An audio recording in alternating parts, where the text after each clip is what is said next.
Lesson 38, Unit 7-2, page 431, Verifying Trigonometric Identities.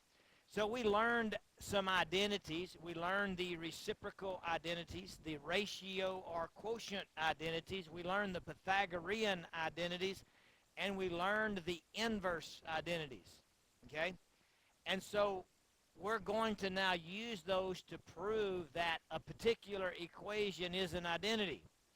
And an identity is something that is true, something that's equal to something else. Example, I'm going to take you back to Algebra 1, page 29A in my algebra book. Actually, we learned that if you started with A and you added 0 to it, then you end up with A. A plus 0 is A. That's called additive identity. You add 0 to something and it keeps its identity. It's actually equal to that. If we could manipulate this into becoming A, then we would have an identity situation. In other words, plus 0 would just kind of wipe out. We'd have A equal A, which we know is reflexive property, but it's created the identity. It's equal to itself. And so that's the idea of using identities. Okay, so what we're going to do here then is we're going to prove that something is an identity by making the left side of the equation equal to the right side of the equation. And we're going to use some thoughtful methods to get that done. So on page 431, it's suggestions for verifying trigonometric identities. It says transform the more complicated side of the equation to the simpler side. When you decide which side to make look like the other one, start with the messy side and make it look like the least messy side. And then the second suggestion is substitute one or more basic trigonometric identities to simplify the expression. That's where you're going to get your little chart out, and you're going to take an identity, a basic identity, and you're going to do a plug-in to get to the point you're trying to get to, okay? In doing so, you're going to think about some things. You're going to try to factor or multiply. In other words, we learned in basic math that we always factor. We simplify. But in here, we will unsimplify sometimes just to help ourselves out. So we may actually reduce by dividing or enlarge by multiplying just to get a different look. Okay? And then we're going to multiply each expression by an expression equal to 1. If we multiply by 2 over 2, we really multiplied by 1. If we multiply by cosine x over cosine x, we really multiplied by 1. And that might change the looks of it for us. And then we're going to express all trigonometric functions in terms of sine and cosine. Now, if we do that, that's going to help us out a lot. We know tangent is what? Sine over cosine. We know that cotangent is cosine over sine. We know that secant is 1 over cosine. We know that cosecant is 1 over sine. So we can do a whole lot of substituting and get it all in terms of sine and cosine. That's going to help us a bunch. Now, when we do get it in terms of sine and cosine, we're going to get into some fractions manipulation and some factoring things, okay? So that's basically the lesson, and then it's just doing problems until we get good at it. Now, if you look at your practice that we have, we're going to first of all verify that something is an identity. So let's just look at question number 9. Question number 9 on the worksheet is tangent A. And so we have tangent A is equal to secant A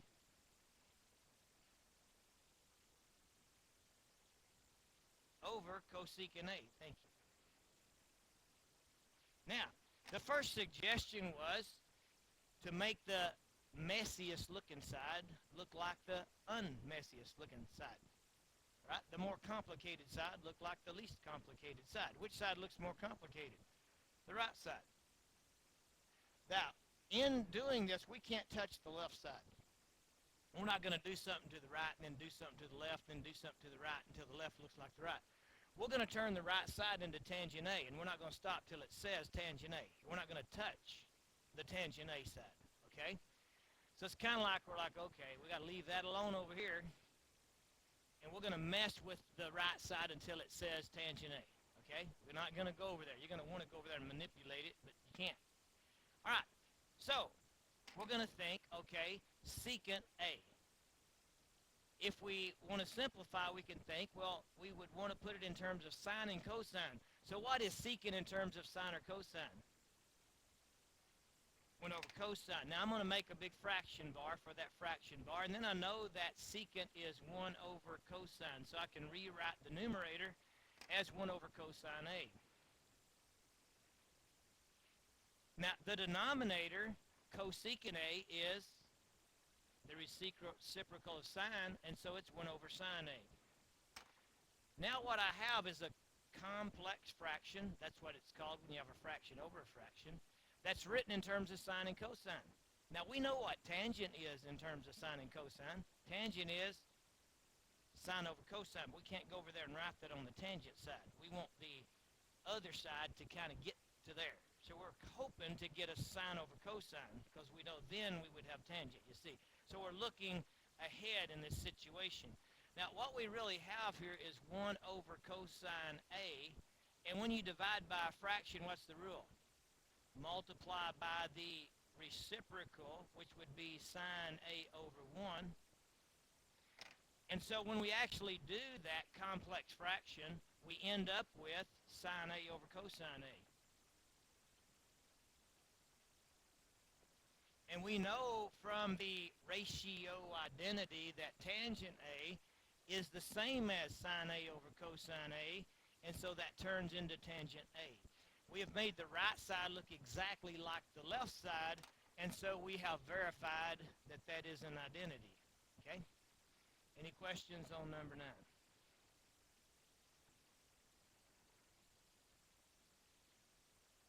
You see what we did?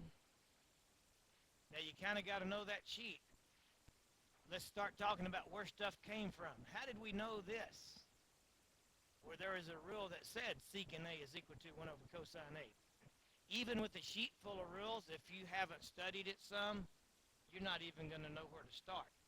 Having a sheet full of rules will do you no good if you don't know some of the stuff on that sheet. And then you go, well, how did we know this 1 over sine A? Well, there's a rule that says cosecant is reciprocal of sine, so those were identities. And we say, well, we're going to give you a sheet to use, but if you haven't memorized those, you're probably not going to do very well anyway. And then we say, well, how did we get to the next part? Well, this is a complex fraction.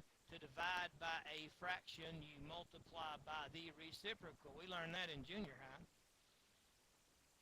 And that gave us sine over cosine, and then there's a little rule that says tangent is equal to sine over cosine, and that's a quotient identity.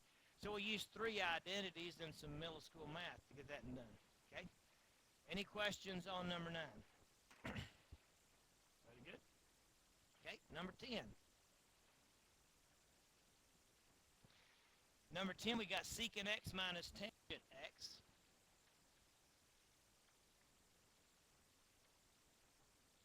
is equal to 1 minus sine x over cosine x.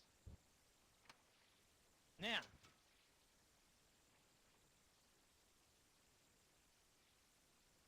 it may be a little bit hard at times to try to figure out which side is the most complicated, but for us, usually fractions are complicated, right? This fraction side is generally the more complicated side. Well, how could you make that fraction not a fraction? You could. Well, this is Rule 2, page 37 of the Algebra 1 book. Remember, we quoted that a billion times. If you multiply something to or divide something by a sum or difference, you put that sum or difference in and distribute. You put it in parentheses and distribute. This is plain old Algebra 1, page 37. So we're going to have 1 divide cosine x minus sine x divide cosine x. We just used the distributive property. See what we got there? Now, why did we do that? Well, we said, well, I don't want a fraction. and I'd like to have a minus sign. I want to keep my minus sign, and I don't want a fraction because this has a minus sign and there's not any fraction, so it would be really cool to do that. And you may say, well, I still have a fraction, but I know some reciprocal and quotient identities, so we really aren't concerned. It's in terms of sine and cosine with reciprocals and with the quotient identities. So we quickly can say, well, we know what the reciprocal of cosine is. It's what? Cosecant. The reciprocal of cosine is cosecant. Secant, I knew that. Thank you.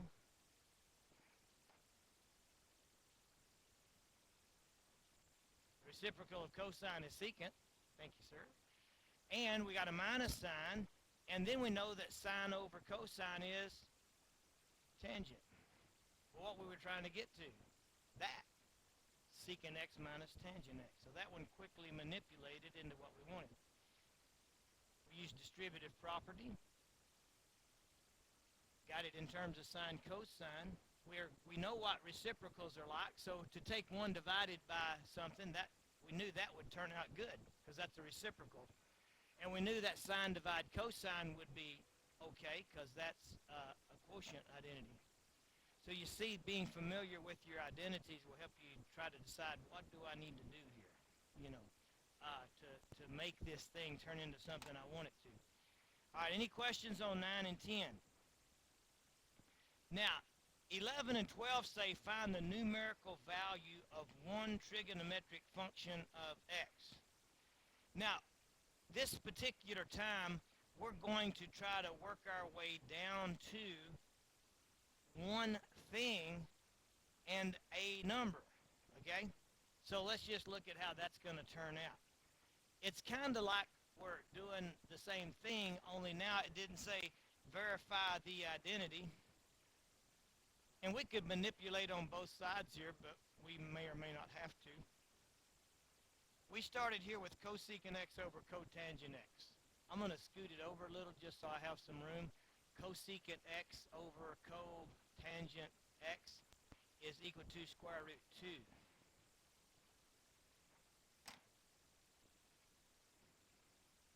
It may be okay to change your things to x and y and all, but we're just going to use sine and cosine. Now, we really would like to have things in terms of sine and cosine first. That's the best thing to do. And then if you have a complex fraction, figure out what to do with it later.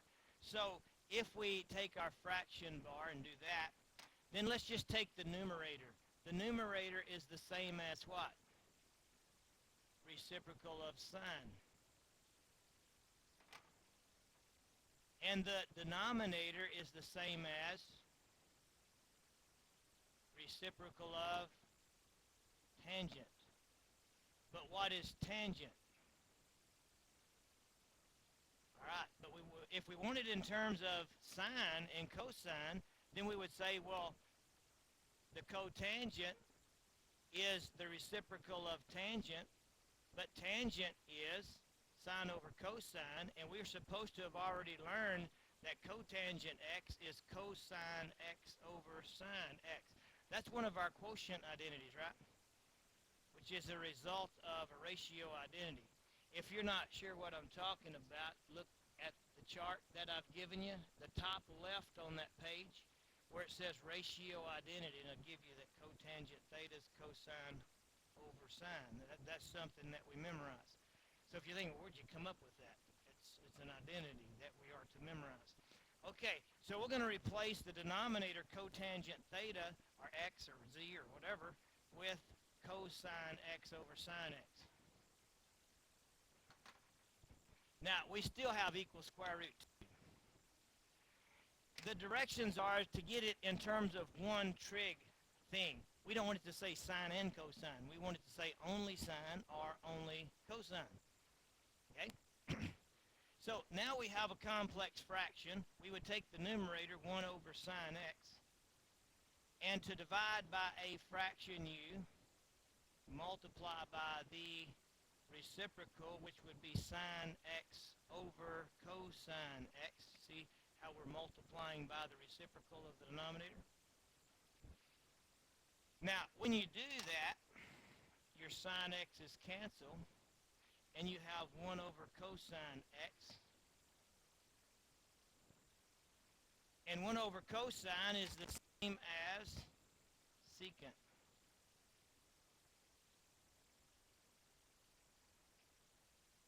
So when we get it down to one trig function, that one trig function is secant x equals square root 2. Okay? Any questions on that?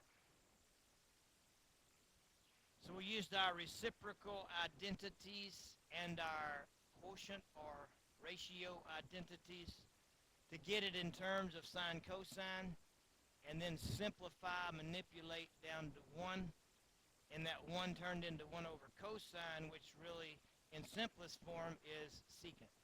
Okay? Any questions on number 11? Okay.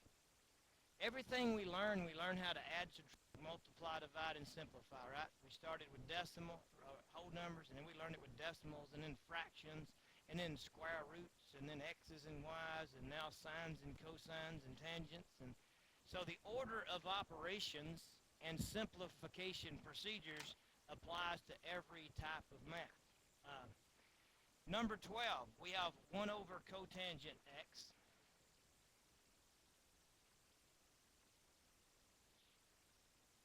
minus secant x over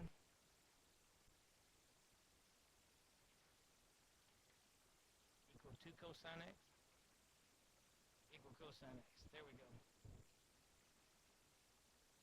Now that's kind of weird because it said turn this thing into one trig function and a number. Well, that means that 1 over cotangent x minus secant x over cosecant x needs to turn into a number like 1 or 2 or something. That or the cosecant x needs to turn into a number. Well, the cosecant x is already a function, and the left side's the more complicated, and it's telling us that this is going to turn into a trig function and a number. So that left side's going to turn into a number before we're done. Well, what's the only way it's going to turn into a number? The only way it can turn into a number is if you have something like cosine x over cosine x, and what would the number be there? 1. Or if it was negative cosine x over positive cosine x, it would be. Or you might have cosine x minus cosine x, and you would get. But what if that was a plus? You'd get 2 cosine x. It wouldn't do you any good. So those are really our only possibilities, right? It's going to have to turn into something like that if we're going to get a number over there. All right. Yeah, our Pythagorean identity. Good thinking. Sine square x plus cosine square x is equal to 1. That gives us a number also. So, right, so that's in our possible ways of getting a number. Thank you. Good stuff. All right, so we're going to turn the left side, all this mess right here, is going to turn into a 1 or a 0 or a negative 1. That's the only thing it can turn into and be a number. It's not going to turn into a 3 or an 8.6, okay? All right, so we need to get it in terms of what? Sine and cosine. Okay, cotangent is, what's the reciprocal? This says the reciprocal of cotangent, right? What's the reciprocal of cotangent? Tangent, right? The reciprocal of cotangent is tangent. And what is tangent? Sine over cosine. Cotangent is cosine over sine. The reciprocal of that is sine over cosine. Or you could say the reciprocal of cotangent is tangent, and tangent is sine over cosine. Now, over here we got our big fraction bar thing we keep doing. And on top of that fraction bar, we've got secant x, and we know that secant x is the reciprocal of cosine x. And we know that the reciprocal of cosecant x is sine x. That's where we are as of right now.